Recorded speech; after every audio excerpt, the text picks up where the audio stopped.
Good science, by definition, allows for more than one opinion. Otherwise, you merely have the will of one man, which is the basis of cult. If it's not in the frame, it doesn't exist. I'm as mad as hell, and I'm not gonna take this anymore! I'm funny how? I mean funny like I'm a clown and you lose it? Where you been? Drunk. Wendy. Darling. Light of my life. What's your one purpose in life? To explode, of course. I like death with sex. How about you, Casey? You like sex with death? Yeah, so fuck up and die. All the time. This is an It's like, anti-earbuds podcast. 100%. Because I wish... Unless we get sponsored by like Raycon, because then I'll only use earbuds. Raycon. Yeah, they're Raycon amazing changed cons. my mind. Yes, Apparently, I think it's because I just always have shitty earbuds. If I got like Right. nice, good earbuds that actually like fit my delicate, tiny ear holes. Well, because like one ear hole is like a gaper, like it's so big, and then the other one's small. Like I gotta like, I gotta like do different size. Like it still doesn't work. Anyway, this is the Cult of Cinema Knowledge podcast. I'm just, yeah. I don't know Raycon when I'm does gonna. not sponsor us. I know. So We please. pretend. But if you want to, we'd love it. Yeah, Raycon representative that listens to this, that'd be great. No, it'd be nice because then while I'm donating plasma, I could watch all the horror movies that we've been watching this month. Wait, are we supposed to be watching horror movies this month? Fuck! I know, I was just accidentally watching them. Just by Oh, chance. yeah. I just found a list online and started watching it. Yeah, I've been really enjoying this month. It's been I'm quite a fan pleasant with all my horror. and it's flying by. We're already almost halfway through, which is pretty crazy to me. we're on our second pod, baby. This is crazy. Yeah. So as you know, every day we've been watching them all. We voted.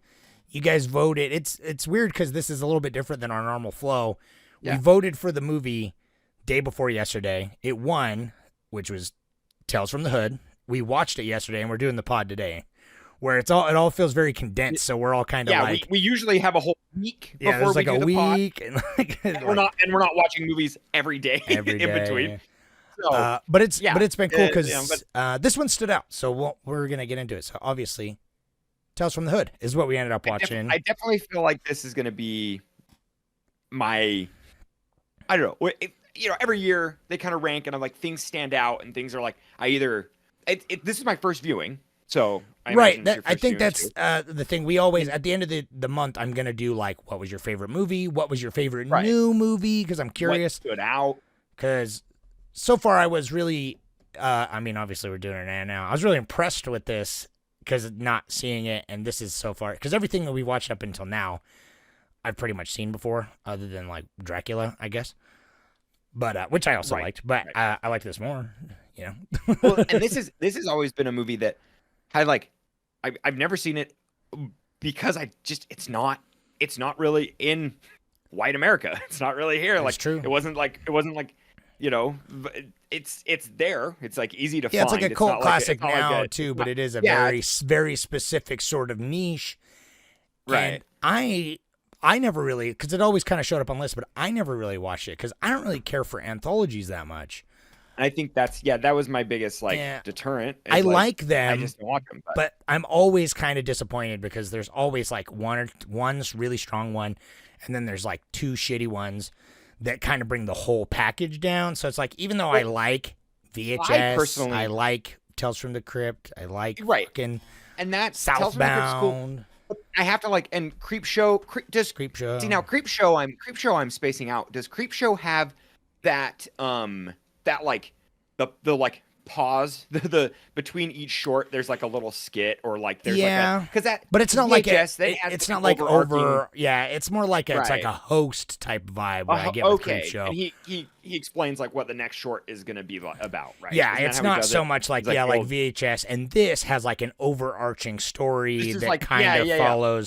I loved it, dude. I actually was like, it was really refreshing to like when they got into the after the short, and the short ends, and then it comes back to the funeral home, and I was like, oh man, I'm excited to see. I would always get excited how the story is going to progress because the mortician was so fucking cool. He's holy crap. He's by far the best part of this movie. Well, and it's funny because the shit. Clarence Williams, yes, the third, shit.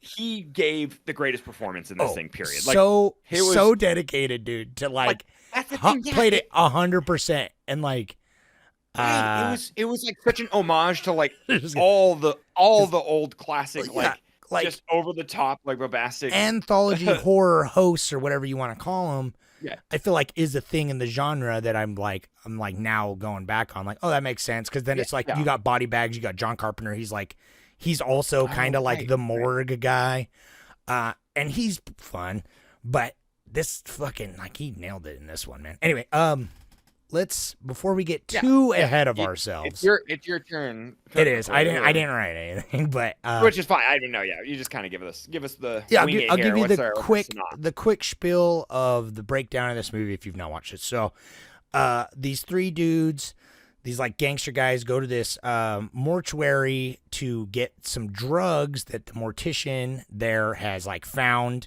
He claims, and they're either gonna steal it or buy it or whatever. And so they go in there. They're a little spooked out. And the mortician is like, yes. And so he starts showing them around like, oh, here's this dead body. And then he tells them how they died.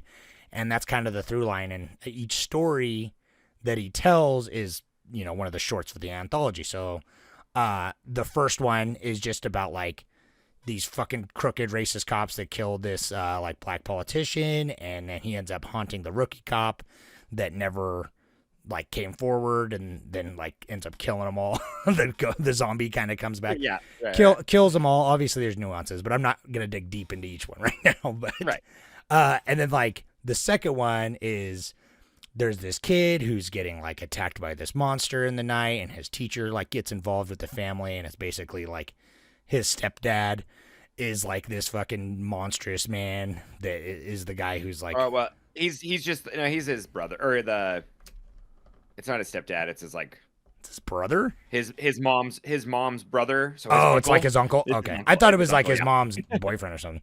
No. They okay. No. That makes sense. Anyway, Anyway, this older gentleman in his household the ends up being the monster, taking care of him. Yeah, and the kid has some like weird voodoo powers that ends up killing. That was like my favorite kill, and like it's like my second. I don't know, dude. A lot of the kills are were pretty really fucking good, dope. really good. Yeah. So. And then so it goes back, and the gangsters are slowly getting more like, what the fuck are you talking about? We're just here for the shit. Well, and, I love how long they play along. Like, they go along with them. I'm like. Well, they start getting for how tough they start out. I'm like, why didn't they just like threaten him with the guns immediately? They start getting mad, and they knock down a doll, and then he's like, oh, you don't want to mess with the doll. And then he tells the story. The third one about the dollhouse, about this fucking racist politician that moves into this old plantation that's supposedly haunted by the souls of these slaves that were killed there that now inhabit dolls that live there. And it's some old school classic fucking puppet master type dolls. Puppet master. Oh my god, that puppetry work was so beautiful. The stop motion with like the marionette. Yeah, you know I'm there for it, buddy. Yeah, I love it. And he gets attacked by all the dolls and eaten and everything. That's a fun one. And then they're all getting wiggity whacked out by the dolls. Then the last one, they're like, oh, they recognize the guy, and it's they're like, oh, it's weird, and his story. This guy gets killed, or not get killed. He gets shot, and he kills some other guys in a gang, and he ends up going because he's living that gang life. He says, and he goes to prison for life, and he gets taken out of prison to be in some fucking dude. That is that's my favorite. I don't know. I mean, we'll get into like what your favorite short was, but that one was cool because it's so like it's like old Frankenstein mixed with like something like out of Brazil. Mixed with like Clockwork Orange. I was getting like, Clockwork Orange vibes for sure. Yeah, and that was definitely like that was a large like influence. Yeah. But just I love like the laboratory of it all, and like it seems so old school. Like he's getting pumped with goo. Yeah. Like it's just like a grimy basement laboratory and some subterranean. But then it's like sci-fi. That's why I like think Brazil too, because it's like the computer like work to like because they're supposed to like. Well, it's kind of, I don't know, that messaging got a little odd to me. Like, I mean, the black on black violence, it was clear, but like him, like they were like trying to change his body so he would like, he wouldn't ever want to kill again or something weird. I don't know. I couldn't quite remember. Like, yeah, I think that's where it was exactly like what they wanted to kinda, do. when they flooded him with all the violence thoughts. That was definitely the Clockwork Orange stuff, But big time. the Yeah, sensory that was deprivation sick. and stuff. That was like and that was great. so they experiment on this guy, but then that one gets a little messier at the end where it's like, oh, it was all his like dying fantasy, and then he was actually killed by these 3 other gangsters, which then it comes back and they're like, quit fucking with us, old man, at the mortuary, and then it's very obviously that they're the 3 guys that killed him. And he's like, oh, I got the shit. Let me go down to the basement. And he goes, and it's the 3 coffins, and they go to open it. It's such a good moment because you know it's going to be in there. Yeah, right. Because they're all right, at their coffins, but they open their coffins, and it's them in the coffins. And the mortician's like, this isn't a mortuary. This is hell. And he turns into a fucking demon, and like the walls fall away, and it's like flames. It's so cool. That so is cool. a sick. I wonder if that's got to been like cut into a song or something. Like that's such a good. It's so, and he again is playing it so fucking straight, dude. He's like pouring sweat, and he's like, yeah, like it's so good. Yeah, right. The transition when he goes to like the devil and the fire and everything, it's so peak '90s CG. Oh yeah, like it's so bad. The guys so are like it's just good. flopping. They're like, flail around like you're in fire, and they just like superimposed fire over them, and they're just like, oh no, we're in hell. But it's weird because but it works. I don't know. It works. It works. Yeah, it works so well. And like the interludes, they give such a breath of comedy but it's Clarence Williams is so sincere that like it's kind of he's creepy, he's scary. He is creepy. He's legitimately creepy, but it's like kind of funny because it's like uncomfortable. It's like this guy is like. It's endearing. It's endearing how much he's like giving, how much performance he's putting into it, and so like he's got the crazy eyes and his giant gap, dude, is so good. Yeah, he's just a fucking character. Period. The fucking snake tongue that comes out of the gap. Dude, the snake tongue. Yeah, it's like so good. Like you can tell, like they're having like a really good time with this character. No, it was a blast. Like, and I'll definitely be watching this again because like that was obviously the first takeaway. Is like this had some legitimate good body horror and kills. Oh, dude, and that's the thing. Yeah. Good sincere acting, but it was also funny and cheesy, but fucking. Super heavy subject matter, surprisingly, that also just really works. Like, dang. It took me a minute to tonally get it. To feel like comfortable in what they were doing with because the mortuary part, it opens up where the 3 gangster dudes, they're in a mid-90s kind of, like hood comedy drama. Yeah, they don't like they're he's like, cracking jokes about refried beans. Refried beans, and they're fry like, it right the first time. Yeah. They're putting on. They feel like they're performing as these like gangster dudes, and it's like it like feels they feel kind of like in the caricature like region of like these gangster dudes and like what they would be in like like that style of movie. And so I was kind of like, oh, okay, and I kind of thought all the shorts would be comical, at least like more just to keep the same tone, but each short is like just like they're brutal, they're like real, they're like really like surprisingly heavy. A lot of them, they're like I mean and it's clearly because like this like you can't talk about Black America without it being heavy. I mean, this shit is like it's real and it's like and it's there. This has been part of the conversation. Like people are like, oh. 2020 Black Lives Matter now. It's like, dude, this has been part of the conversation. Like, do you think cops haven't been killed? Like, you know what I mean? Like, when fucking cops were trying to catch slaves who were running free back, back in it's the literally like, forever. Like, but this has been when it started part of our society with that, them roughing up the fucking one politician and stuff, and I'm like, oh, they're just going full blown. Like, it took me a sec to get used to how fast the anthology moves, right? Because I kept being like, oh, it's like gonna develop, but then it's like. They don't have time to mince words, so it's really in your face about a lot of the messaging. Right. But it really works, though, I think it works. Mostly. Right. I think it kind of now when we look at like other anthologies like Black Mirror or something like things that are like, but Black Mirror, I mean, they're like 45 minutes or whatever, they give you a lot more time to build. Yeah, sure. But it's like it feels kind of campy and cheesy at times with that. Like, not like they get the message across perfectly, but it like at times I do feel like you're saying it's a little kind of rushed. And I give them the last one. Abrupt.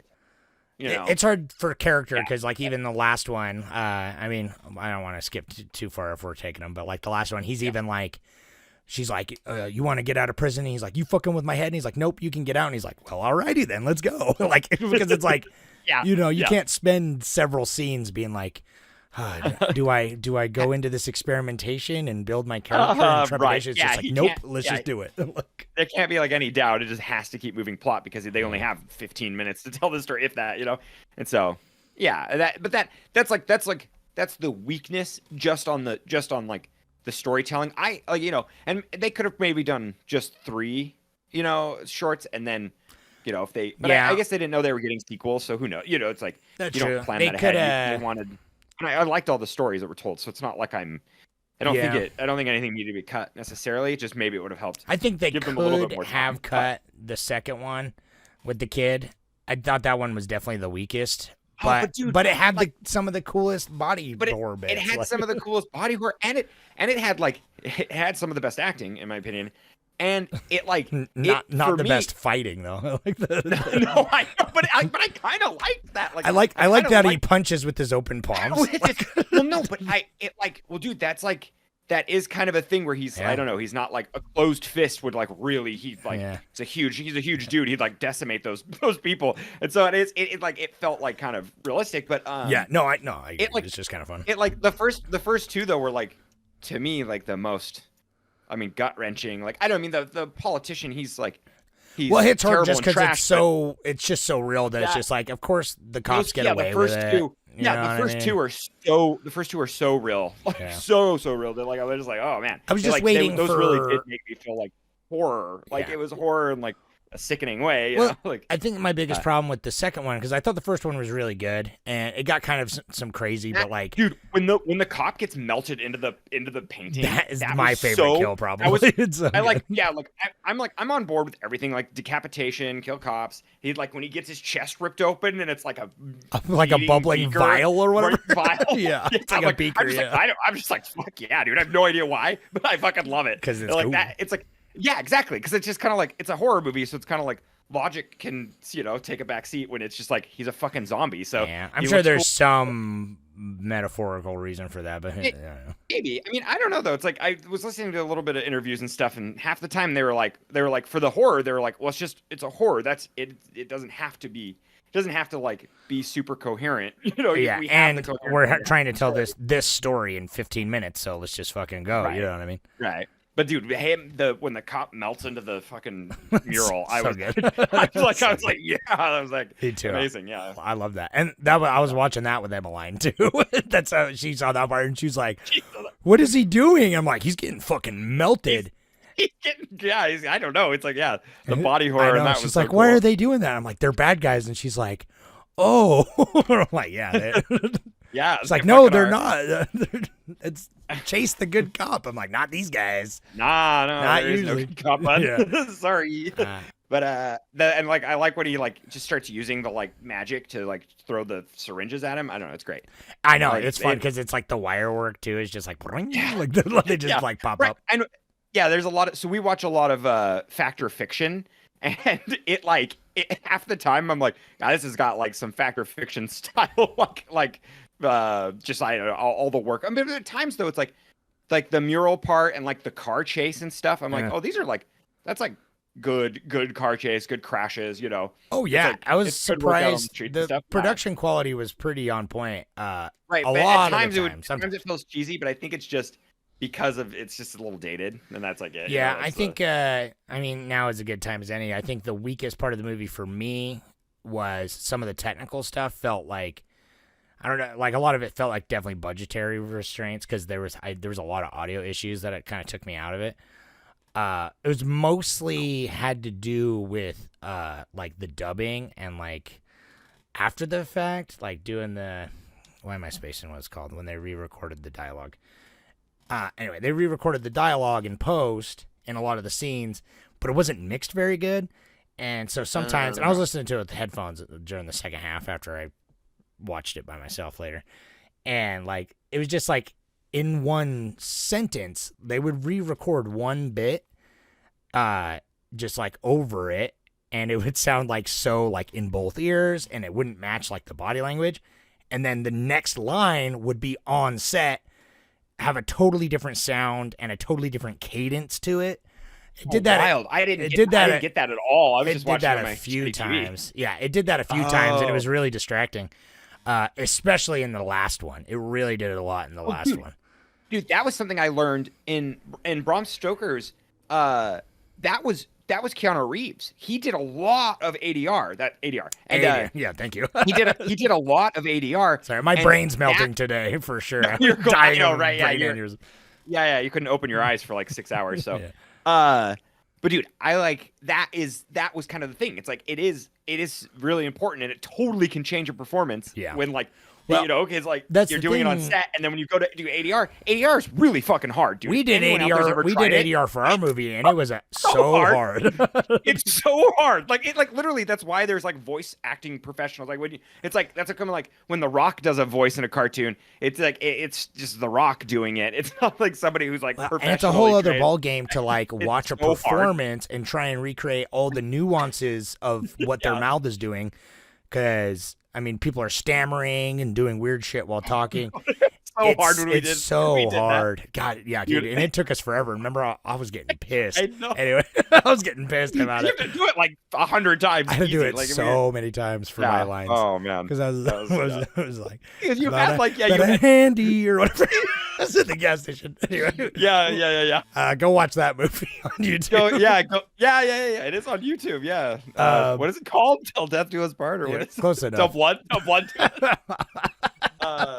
Anyway, this movie, it did it like sometimes it was really like the ADR would be like super like fucking like the boom, beginning. boom, I boom. noticed, The syncing noticed was it good was though. bad, but- The syncing was Yeah. good on all the ADR, but, but it's but just you could tell it was so clean. That's like that's the big thing where it sounds like clean. It in doesn't both sound like in both channels too. Like with my headphones, outside, there's no. whenever someone's outside and it sounds clean, that's kind of awkward to me. But yeah. Yeah, it's just like so close, and I don't know. Yeah, that it was a little distracting me here and there, and I know that's a nitpick, but it did take me out of it near the end, and it sucks because I really liked the final one. Because the other thing that took me out of it was fucking 5 straight minutes of just flashing lights. Like, dear God, Yes, dude. Okay, no, I totally. And it's like I can see if you're like sensitive to that, like that. You know, I definitely, especially like if you have any sensory, you know, just like what is it like? I don't know. It bothers you. Just sensory issues that. Yeah. Like it was a kind of like annoying to me, and I liked the effect because it kind of felt like a haunted house. Like I didn't mind it at first, but then it just went on. It just kept going no, on. I totally get that. No, that was a couple people comment that too. I think on Letterboxd and stuff, where it's like that scene is like too much. Like Yeah. I even think on our Reddit, maybe someone posted that. But Yeah, I think dude, so. yeah, it's like too much, and I'm like, I get it, but I kind of liked it. I thought it was effective when you like see the group of people because it was distracting. It was like hard to see them on purpose. That was going to be my other thing. It felt like a kind of a budgetary kind of thing or in post, because her shot, the return shot when he's in the sensory deprivation tank at the end, her angle when she's talking, it's like there's this depth, and it actually is the lights flickering with depth that adds to the effect. But on his shot, it looks like they just cut it out in black in post. Like they just flickered it. It didn't look like it might have been the real light. It very well might have been a real light flickering.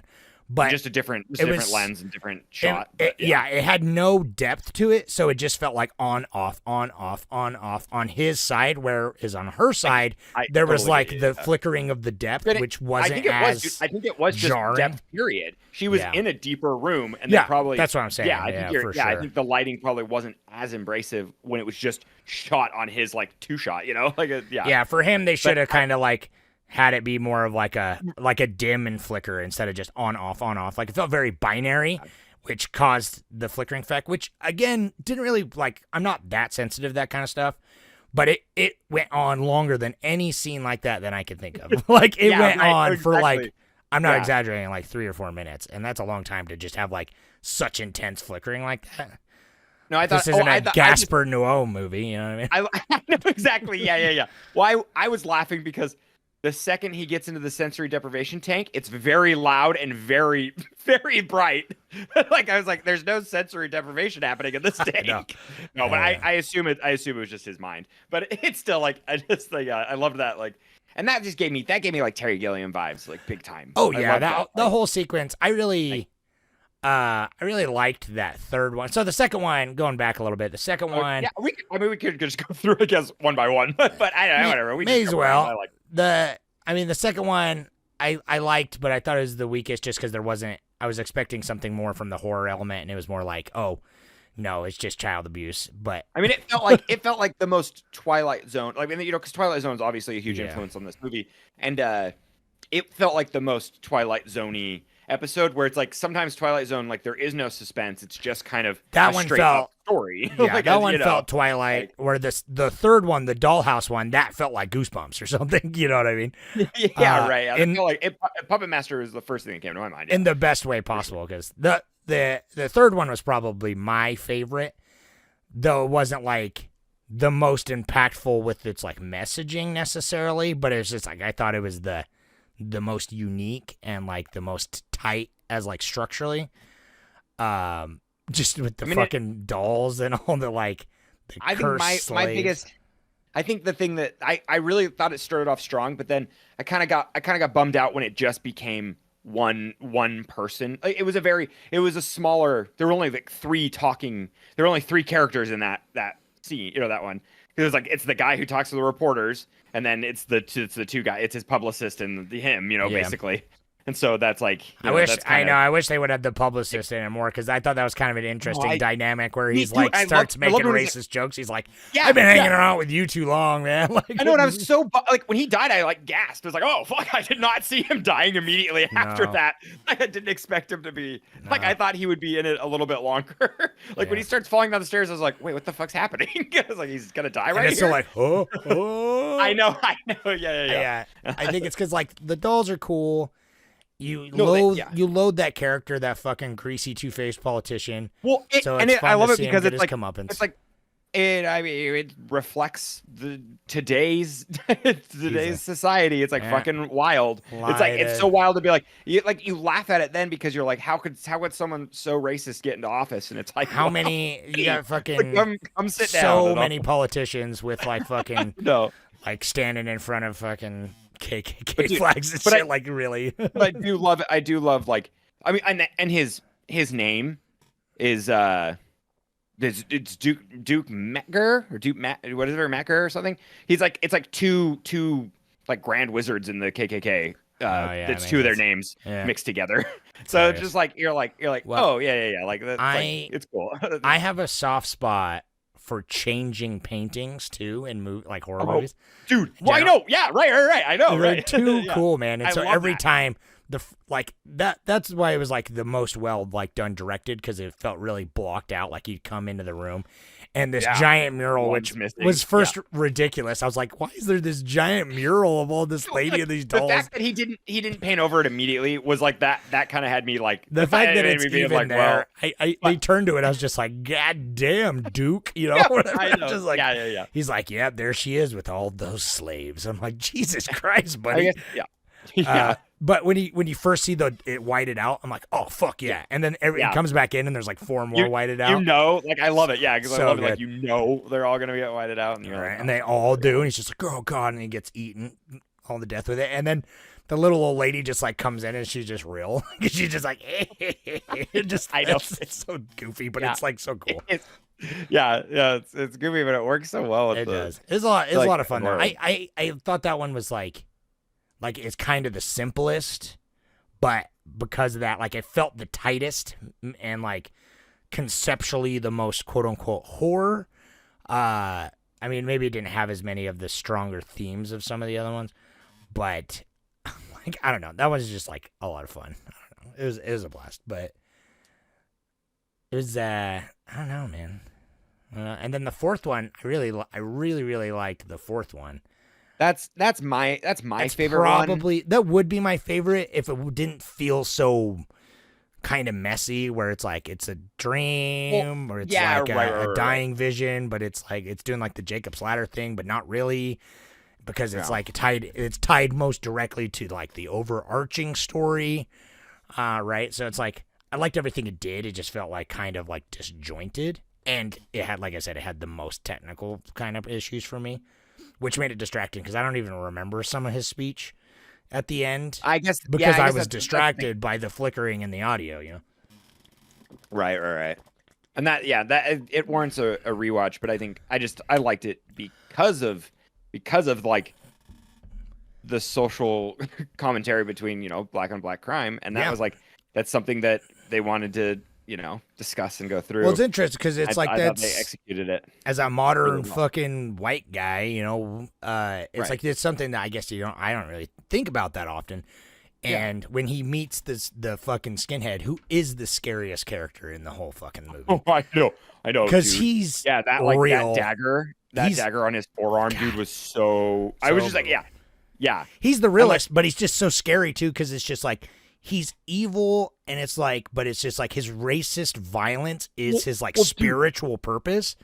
When he like he's like, you can be part of my army, like that gave me chills, dude. I was like, holy fuck, dude. That guy he's is so insane, creepy, and he exists. That's the thing. That's the what's most scary, is because that's the scariest thing in the world. It's not just like, oh, it's racism. It's like, it is my fucking holy cause to fucking kill black people, and you're just like, god damn. And he's such a fucking creepy slime ball, and the way it's like lit and the way it's like acted is and the blood. I mean, you got like the blood. He's into it. Like it's like he gets punched. He's like, it was terrifying. Yeah, I know. Yeah, he was like, honestly, that's the thing that actually unnerved me most in the whole movie. I think. Because not only is it so real, but it's just like that's just a certain brand of evil that is scary and is well done in that small scene. I think I like what really the Clockwork Orange scene is what really cemented for me is with the real photos of like the real lynchings, all the real like photos, and showing like how everyone's smiling in those photos, and it's so wild how like, you know, you like, I like horror because you get to see the atrocities, and then they're kind of like it's subtext for the actual horror, the human horror.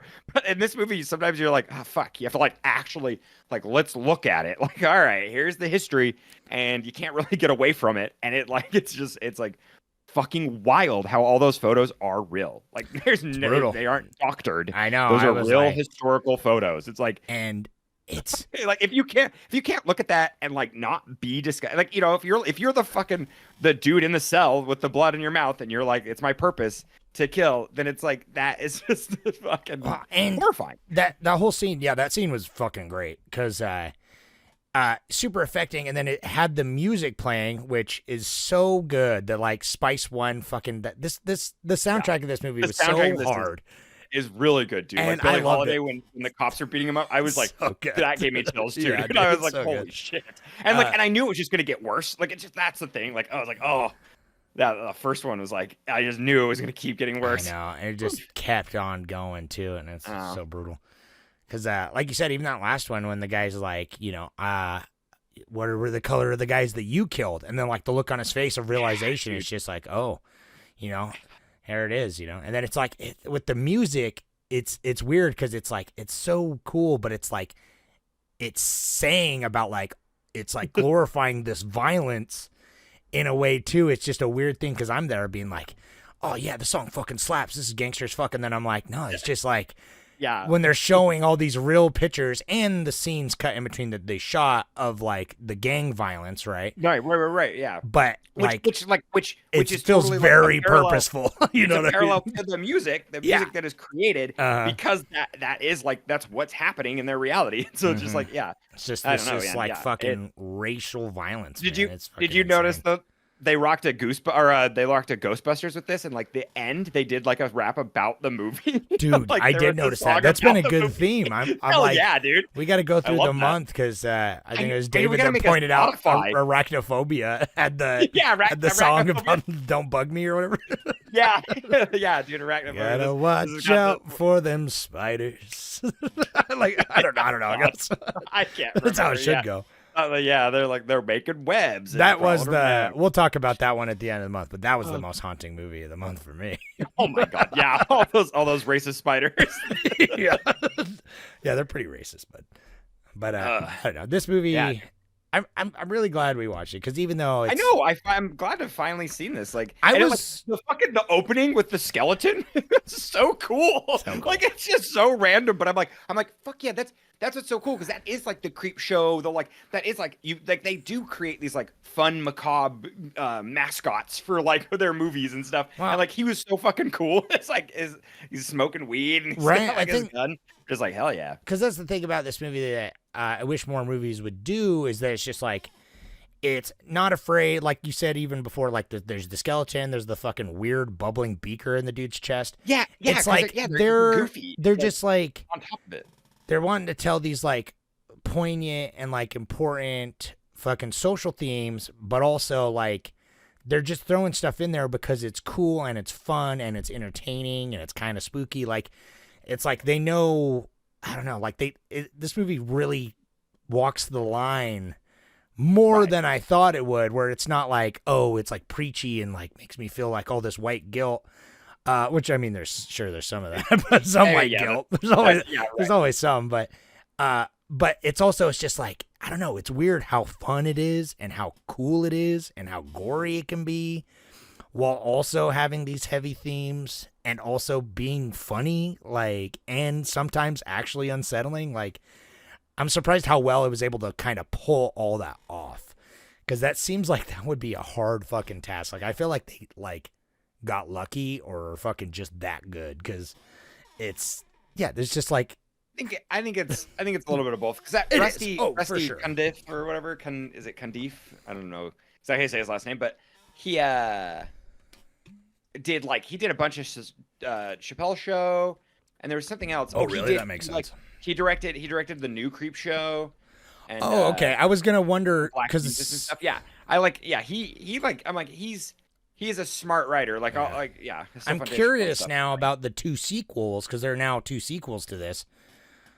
Tales of the Hood 2 and 3, but they're recent. And so I'm wondering how they are, because when I was getting this movie and looking it up, there was like, yeah, number 2 came out like 2018 or something, and then 2020 for number 3. And I'm like, I wonder if they're any good, or if some of the same people are still involved.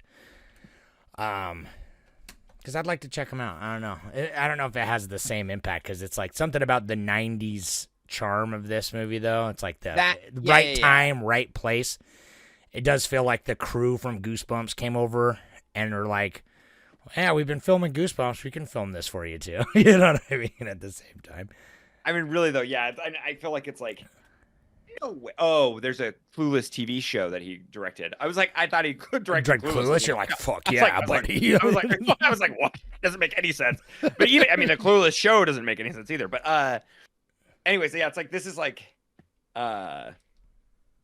something that I feel like he was young too making it, and so I don't know I wonder how he'll do. Well, it does now have that. in It has like contemporary, it does have a youthful energy to it, and like yeah. I mean, you got Spike Lee, like, Yeah. produced it, and so which makes yeah, sense. right, totally. It's that kind of feel that seriousness that like Spike Lee has on top of like society. It's like he mixes Yeah, I want more like, because like the joy of the I world forget and what the harshness. I forget what the term is called, but it's like Afro surrealism or something, where it's like these like black. What is it? Yeah, but anyway, what is it called? I heard it in relation to Jordan Peele's movies, right? And because it's like he does horror, but also has like these kind of like black perspective, kind of like everyday like weird surreal vibe baked into his horror. That's just like I want to see, because this movie is obviously doing some of that, and I want to see more of that because it's so fucking cool. And it's weird that like nowadays, like Jordan Peele's the only person that I can, and maybe he's the only mainstream one, so maybe that's the only one I'm aware of. Right. That's like only guy that's doing that, and because his movies crush it, no, obviously. No, dude. Oh my God, what's his name? See, this is I'm a fucking. Oh, I'm so dumb, and I can't think of his name right now. Boots Riley. He's rocking shit right now too, dude. Sorry to bother you. Oh yeah. And he did I'm a Virgo. He's right. rocking some rad ass shit too. That's right.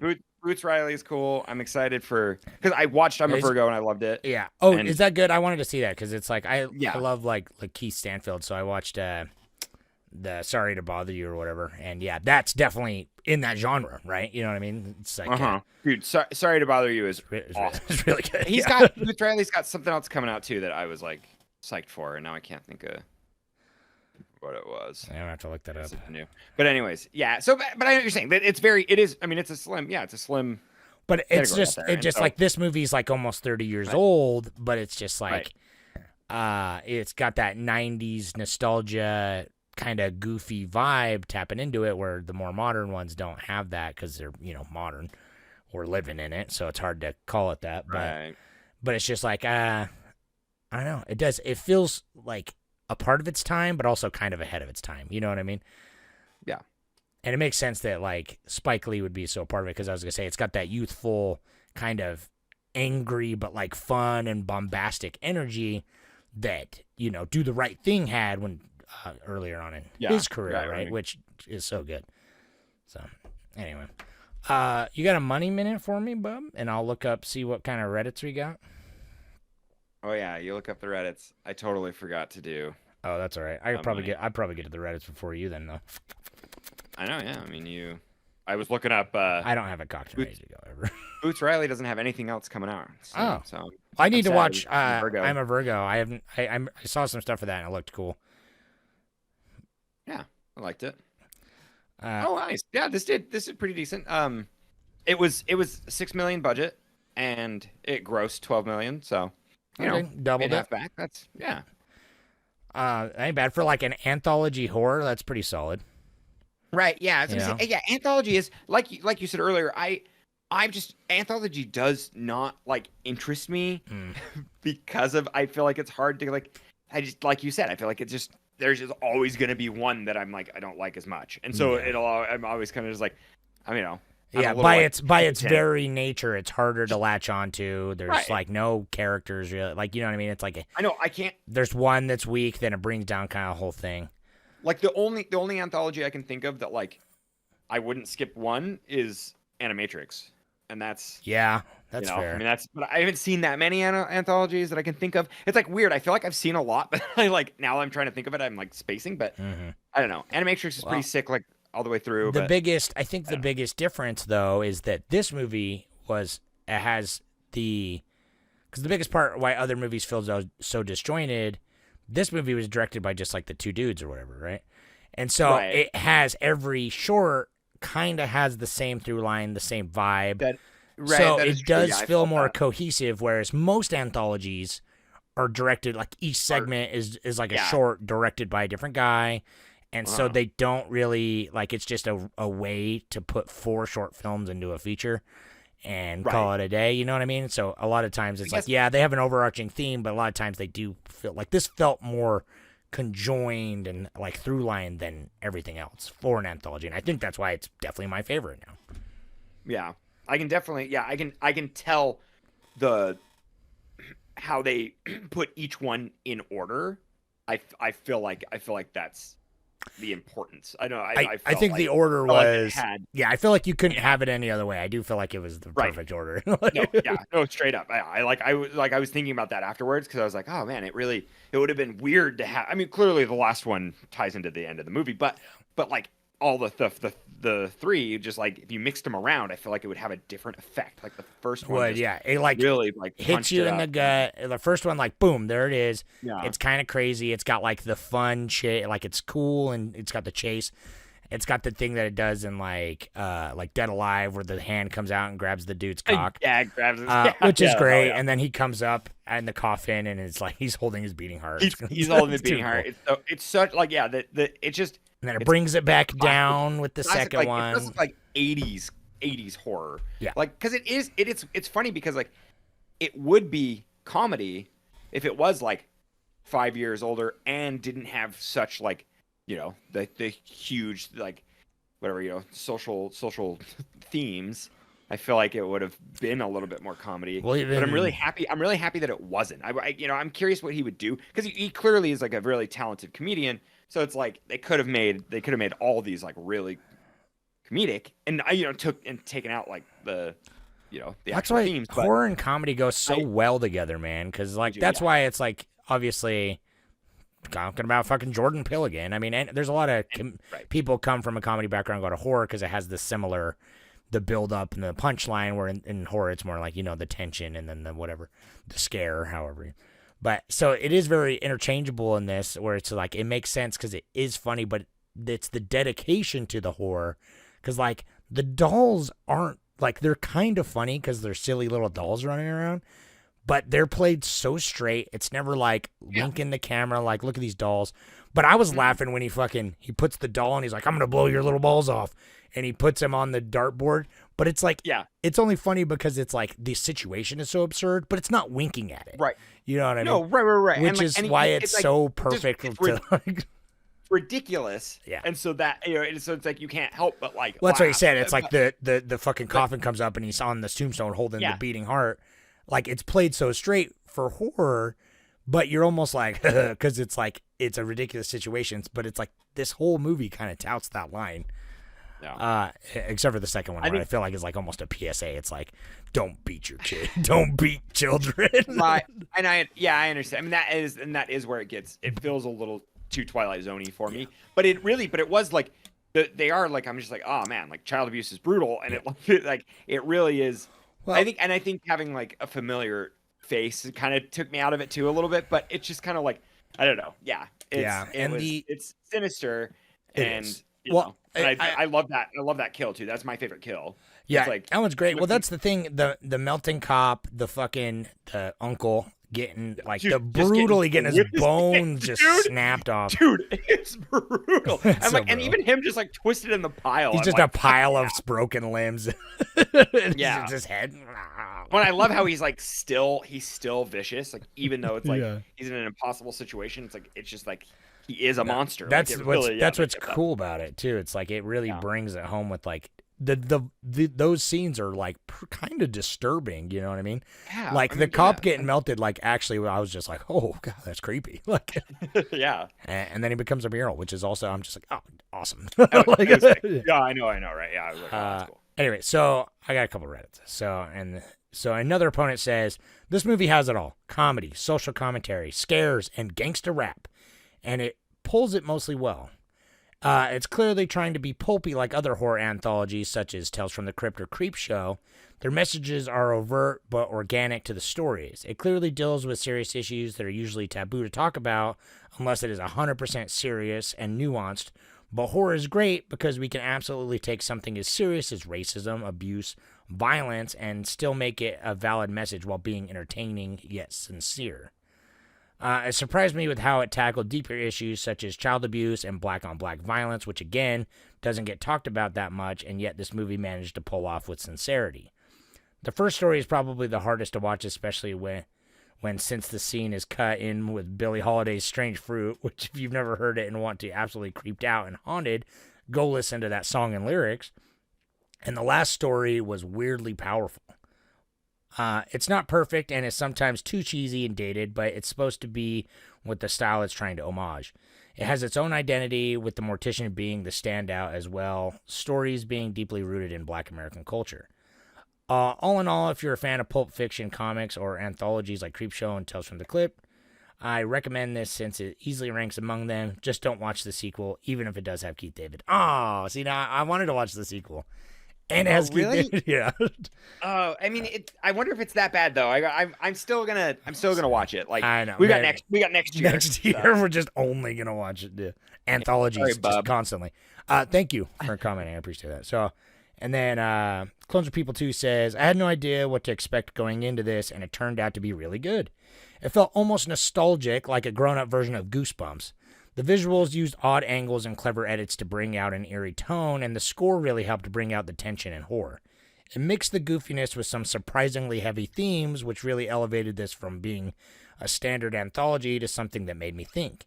I think it went overboard sometimes on the violence, and that seemed too much for the tone, the fight at the end of the child abuse story. I'm undecided on if this took away from the film or served to highlight its more serious aspects.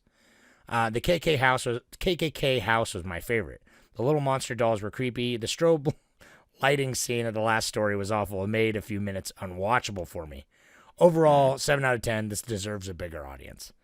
Yeah. Right. The I totally Goosebumps comparison is 100% on point for me. 'Cause Yeah, it's like, it does when you have said like that, it I does was have like, like it does have a fun like kind of it has a nostalgia for me because that style of film, that lighting, that like wet LA, like just like that everything about it, the clothing, the music, it's very nostalgic for us. Were it's they very in nostalgic LA? for me.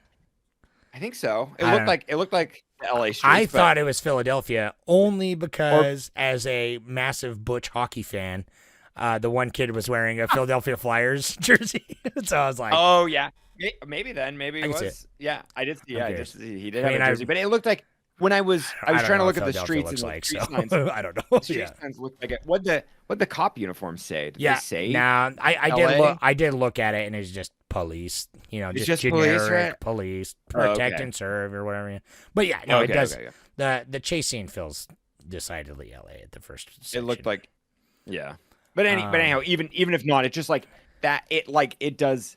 It's just how it was shot. It feels nostalgic. It was cool. I was like, oh, It that's does. nice. Well, it is. You know what I mean? Like, but that's the thing. It's weird. It's because it does feel sort of timeless, but also very much a product of its time.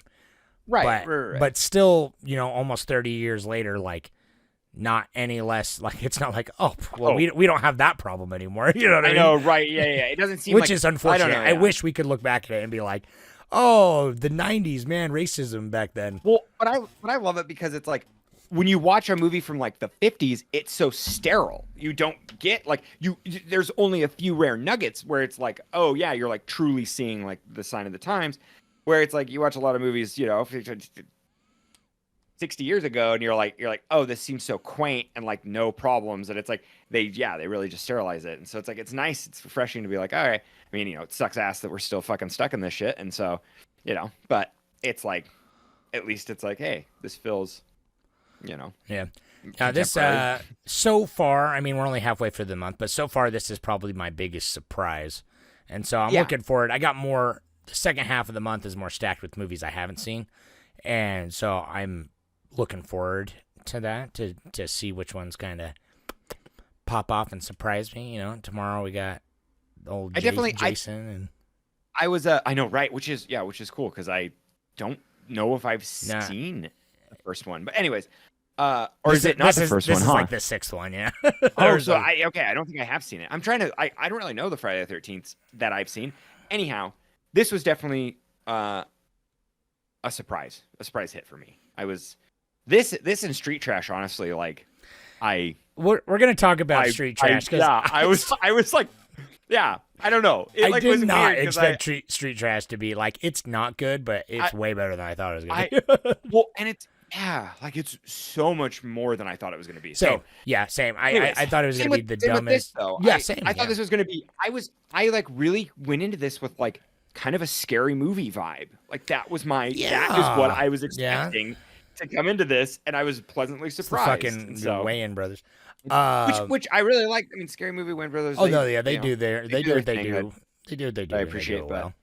I don't know. And this was cool. I forgot to comment, but I wanted to ask you, everyone out there in podcast land, come tell us if this this movie feels fresh and contemporary to you still, or if you feel like it's I want to way dated. know if you're listening to this and you voted on this movie and not one of the two people that commented.